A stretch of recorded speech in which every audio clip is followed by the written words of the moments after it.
In January 1066, England lost its king, and with him, the fragile order that had held the realm together for a generation.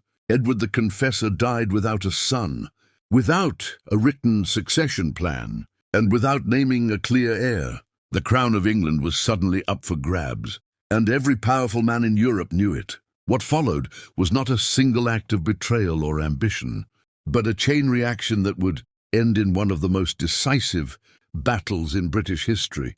At the centre of the crisis stood Harold Godwinson, Earl of Wessex. He was England's most powerful noble, an experienced soldier, and the man closest to Edward in his final days. According to Harold, the dying king entrusted him with the throne. Within hours of Edward's death, Harold was crowned King of England. To many Anglo-Saxon nobles, it was a practical choice. Harold was English, proven, and already in control of the kingdom's machinery. But beyond England's shores, his coronation was seen very differently. Across the Channel in Normandy, William the Conqueror was outraged. William claimed Edward had promised him the English crown years earlier, during a period of exile. Worse still for Harold, William insisted that Harold himself had sworn an oath in Normandy to support that claim. Whether that oath was given freely or under pressure mattered little.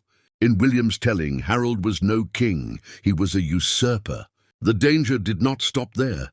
In the north, the Norwegian king Harald Hardrada prepared his own invasion. Encouraged by Harold Godwinson's estranged brother, England now faced threats from multiple directions. With no standing army and limited resources, the kingdom relied on the fyrd, local militia raised when needed, and on speed.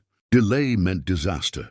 Harold understood this better than anyone. He gathered his forces and positioned them along the south coast, waiting for William's invasion fleet. But nature intervened. Unfavorable winds trapped the Normans in port.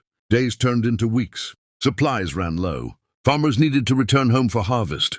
Reluctantly, Harold made a critical decision. He disbanded much of his southern army and marched north to confront the Viking threat. It was a calculated risk, and a dangerous one. England in 1066 was not weak, but it was stretched to its limit. Its fate now depended on timing, weather, and decisions made under relentless pressure. The Battle of Hastings had not yet begun, but the conditions for it were already set. Every choice from this moment forward would narrow Harold's options and widen William's opportunity.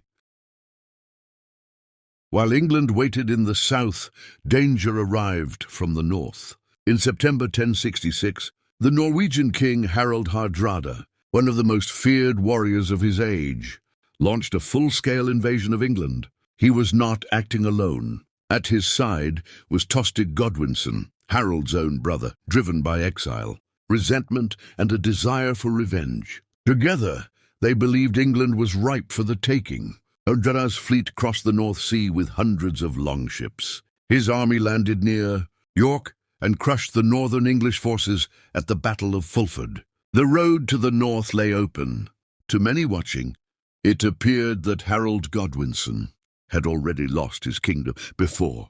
William of Normandy had even set sail. When news reached Harold in the south, he moved with ruthless speed. In one of the fastest forced marches in medieval history, Harold drove his army north more than 180 miles in less than a week. His men arrived exhausted, blistered, and short of supplies, but they arrived before the Vikings expected. On 25 September, near Stamford Bridge, Harold caught Hardrada's army completely off guard. The battle was savage and personal. Viking warriors fought with legendary ferocity, but they were unarmored, scattered, and unprepared. Hardrada was killed, struck down amid the fighting. Tostig fell beside him. By the end of the day, the Norwegian invasion was annihilated. Only a fraction of the Viking fleet was needed to carry the survivors home.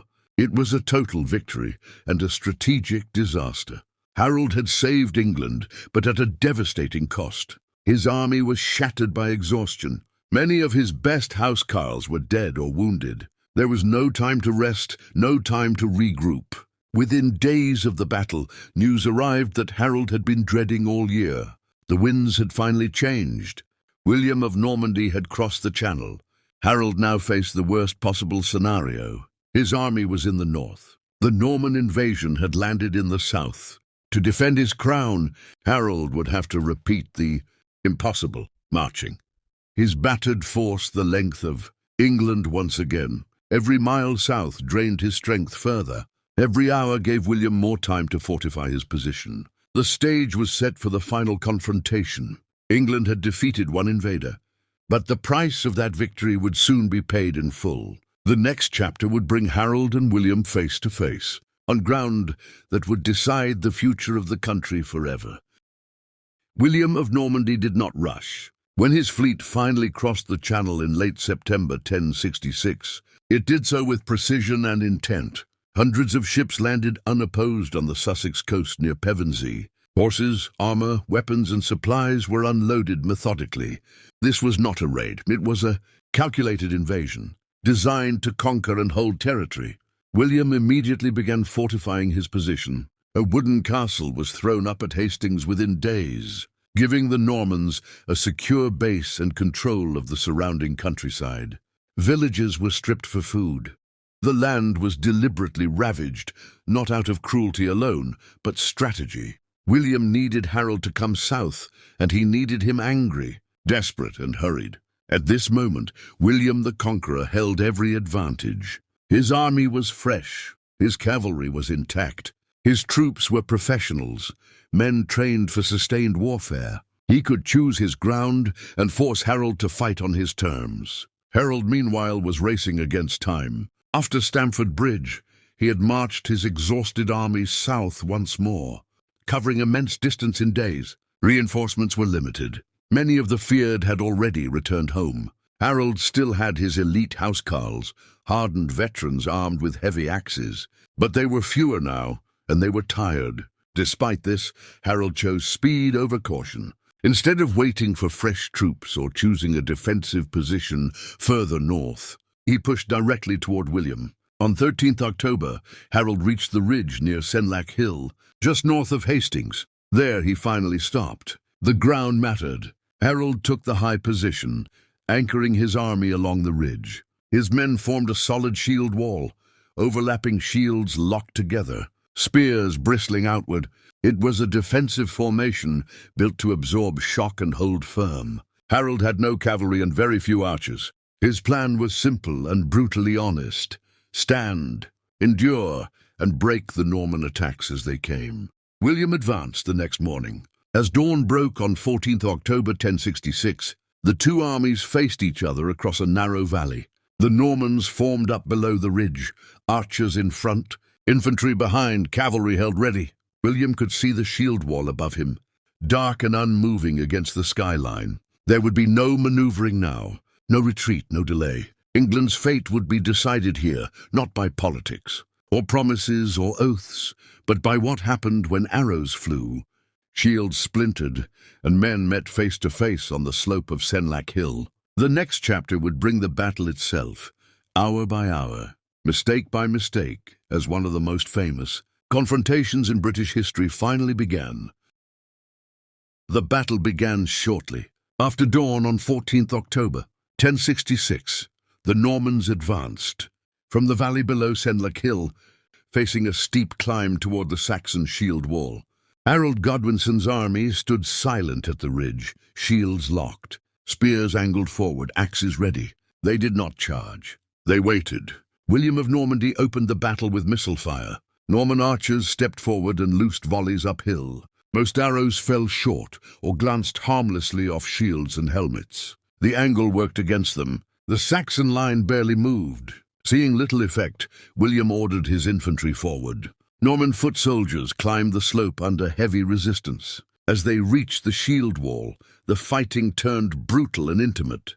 Saxon housecarls swung their two-handed axes with devastating force, smashing shields, breaking limbs, and dragging men from the line to be cut down. The shield wall held firm. The hilltop became slick with blood and churned earth. Then came the cavalry. William committed his mounted knights, hoping speed and weight would break the Saxon formation. Horses charged uphill into a solid wall of shields and spears. Many fell. Riders were unhorsed and killed where they lay. The shield wall bent, but it did not break. For hours, the battle stalled. Norman attacks failed repeatedly. Losses mounted. Confusion spread along the Norman line, especially on the left flank. Where Breton troops began to fall back, rumors rippled through the ranks that William had been killed. The danger was real. If panic spread, the Norman army could collapse entirely. William acted immediately. He rode forward, lifted his helmet, and showed his face to the troops, shouting that he was alive and still in command. The retreat slowed. Order was restored. But the moment exposed a critical truth. The Saxon defense was working. As the Normans pulled back, something unexpected happened. Saxon fighters on the edge of the line broke formation and pursued the retreating enemy downhill. It was instinctive, a chance to finish a beaten foe. Harold's officers tried to stop them, but once the shield wall was breached, control was lost. William saw the opening. Norman cavalry wheeled and counterattacked, cutting down the isolated Saxons in the valley. What looked like a Norman collapse had become a deadly trap. The shield wall was still standing, but cracks had appeared. The battle had entered a new phase. The Normans had learned how to wound the Saxon defense, and Harold now faced a brutal dilemma. Hold the line and watch it erode, or react and risk losing everything. The next chapter would decide whether discipline or deception would determine the fate of England. By mid-afternoon, the battle had ground both armies down to raw endurance. The Saxon shield wall still stood on Senlac Hill, but it was no longer solid. Gaps had opened where men had fallen. Arms were heavy. Shields were splintered. Discipline, not strength, now kept the line intact. William of Normandy had learned his enemy. Direct assault would not break the Saxons, so he changed the battle. Norman units began to pull back deliberately, retreating down the slope in apparent disorder. To exhausted Saxon fighters, it looked like victory at last. Small groups broke formation and pursued the fleeing enemy, desperate to finish the fight. Each time it happened, Norman cavalry turned and cut them down in the open valley. What had begun as a panic earlier in the day was now a weapon, used again and again. The shield wall shrank. With fewer men on the ridge, William ordered his archers forward once more. This time the arrows were loosed high into the air, arcing over shields and dropping into the packed Saxon ranks. Men fell screaming. Shields no longer protected faces or necks. Chaos spread along the line. Somewhere amid the smoke and confusion, King Harold was struck. Whether by arrow or blade remains disputed, but what mattered was this: England's king was down. His brothers fell beside him. The royal standard wavered, then collapsed. The effect was immediate and catastrophic. Without Harold, command disintegrated. The housecarls fought on, forming tight rings around the fallen banner.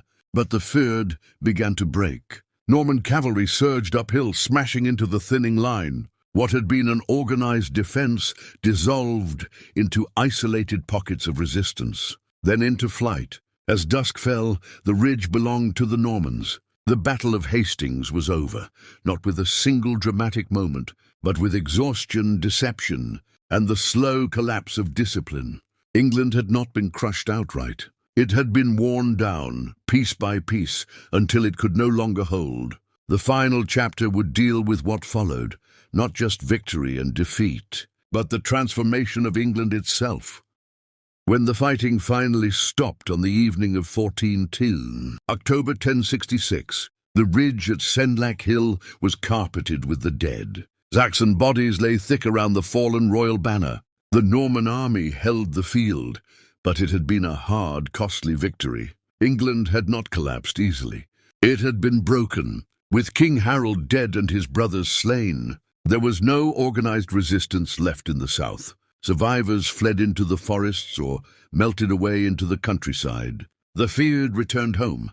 The housecarls who remained fought on briefly, but by nightfall the battle was finished. William of Normandy did not rush to London. He moved carefully, securing territory, building castles, and demonstrating force where needed. English resistance flickered in pockets, but without a king it could not unite. By December, the surviving English nobles submitted. On Christmas Day 1066, William the Conqueror was crowned King of England in Westminster Abbey. The conquest did not end with a coronation. It began there. Over the following years, England was transformed. The Anglo-Saxon ruling class was stripped of power and land. Norman lords replaced them. Castles rose across the country, symbols of control and intimidation. French became the language of the court, the law, and the elite. England's culture, politics, and identity were reshaped from the top down. Hastings was not just a battle between two armies. It was the moment. England was pulled fully into continental Europe's orbit. Its laws changed, its language evolved, its future was redirected.